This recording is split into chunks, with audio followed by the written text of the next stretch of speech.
To brothers and sisters who are here in Christ with me tonight. I bring you greetings from the Chinese MB churches from Metro Vancouver. And tonight I wish to share with you a vision which led to the planting of our church.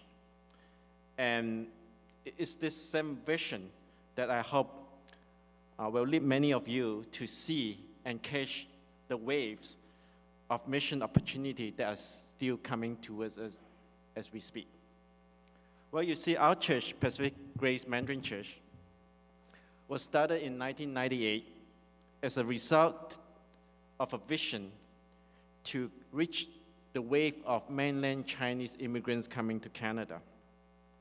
And these immigrants speak Mandarin, which is quite different from the Cantonese dialect, which is used by the majority of the Chinese churches in Canada. But going back to 1998, the idea to start Mandarin churches was not quite an innovative idea at the time. The reason was that Mandarin Chinese immigrants were coming every day. And we didn't even have to do any demographic study as church planters normally do to find out if they are coming, because the phenomenon is happening right in front of us. One joke running at the time was that every plane that landed at YVR from China was full, and they were all immigrants. And so at that time, a lot of the churches, especially the Cantonese-speaking churches, they started planting Mandarin ministry with varying degrees of success and also varying degrees of failure. And we count Pacific Grace Mandarin as one of the successful ones. We began our church from scratch with the help of the BC Conference and our mother church, Port Moody Pacific Grace, which is a Cantonese-speaking church, in February of 1998. I still remember in our first service, we had about 20 people in attendance. And out of those 20 people, only one is a true Mandarin speaker, and the rest were just there to make it look good. And I could also remember on some Sundays, I would have to drive all over the places, sometimes as far as UBC, pick up willing attendees, go all the way, drove all the way to Port Moody, preach to them, and then send them back. Those were the tough days. But today, after 11 years, I can testify to you that God has indeed been gracious to us, as we have been able to grow and to include 3 campuses. We have one in Burnaby, one in Maple Ridge, and one in Surrey. But this is not what I want to boast about. But what I would like to boast about is the amazing ways that God has been using us during these 11 years. I'll give you an example. This past Monday, I had the opportunity to baptize a gentleman in his home. We used the jacuzzi, but we didn't turn on the jets. He came to our church about 1.5 years ago because he was told by a pastor of a church in Guangzhou, China, whom we did not know and whom we have no contact whatsoever. He just asked him to come. Don't go to any other church. Just come to Pacific Grace Mandarin Church. So as a result, he and his wife and their son became Christians in our church. And if you ask me, how did this pastor from Guangzhou, China, knew about us? And why would he single out our church as the destination of choice? It's still a mystery to us. But we sure don't mind. And we are sure if we really want to know, God must have a good explanation for it. And how about the influx of the Mandarin Chinese, the Chinese immigrants now, you may ask? Although the number has reduced significantly, it's still the major source. I have in my hands a report from the June 29 issue of the Vancouver Sun. It says that according to New Statistic Canada figures, BC population grew by 16,626 people in the first 4 months of this year. And of this, about 56% were from China. So China is still the major source of immigrants for Canada. And according to the report, one interesting and surprising fact is that well over a third of these Chinese immigrants were categorized as financial investors.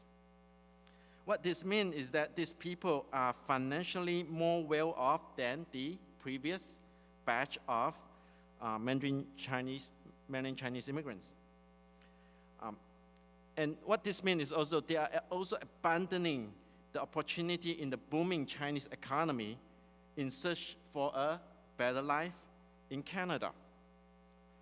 And the implication is this. These are people who are hungry and eager for something more than materials. They are thirsting for a more abundant life in Canada. But we all know that they can only find abundant life in Christ. And who will be the bridge to lead them to a more abundant life in Christ? It will have to be you and me. And together we must grab the harvesting opportunity. And what should we do? And how can we be involved, you may ask? I have found that the major challenge facing Mandarin ministry, and why part of the churches that try to start Mandarin ministry has actually failed, is because the crux of the Mandarin ministry lie not in evangelism, but in discipleship.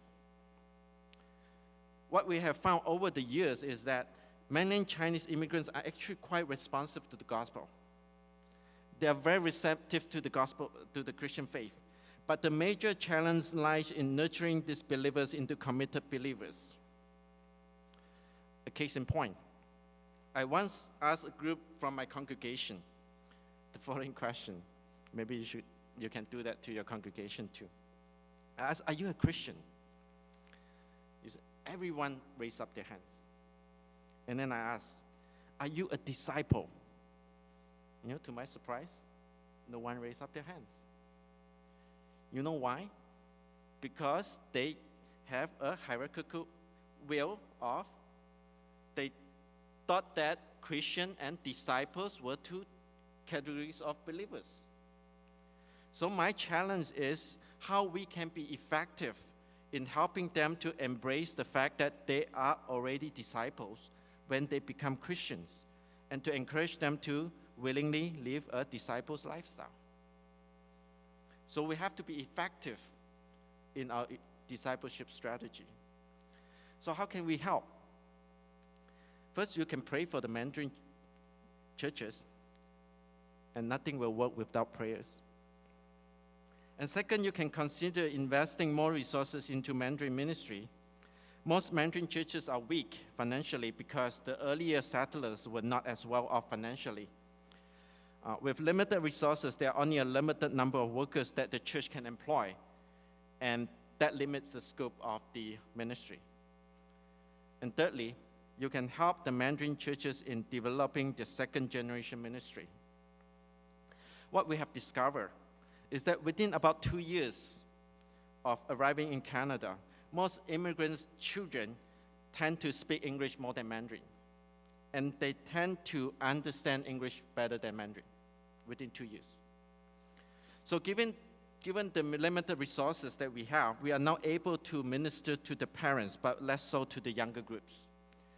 We need English ministry pastors or workers who are willing to work sacrificially alongside the Mandarin pastors or workers to help build the second generation ministry. And looking into the future, I see the second generation or even the third generation as the third wave coming. And there will come a time, the transition from Mandarin, the language transition from Mandarin to English will have to happen, just like what have been shared just now, the language transition from German to English. And I hope this vision that got us to plant our church in the first place will move us into even greater things after tonight. And I want to finish with a phrase from what Jesus has said.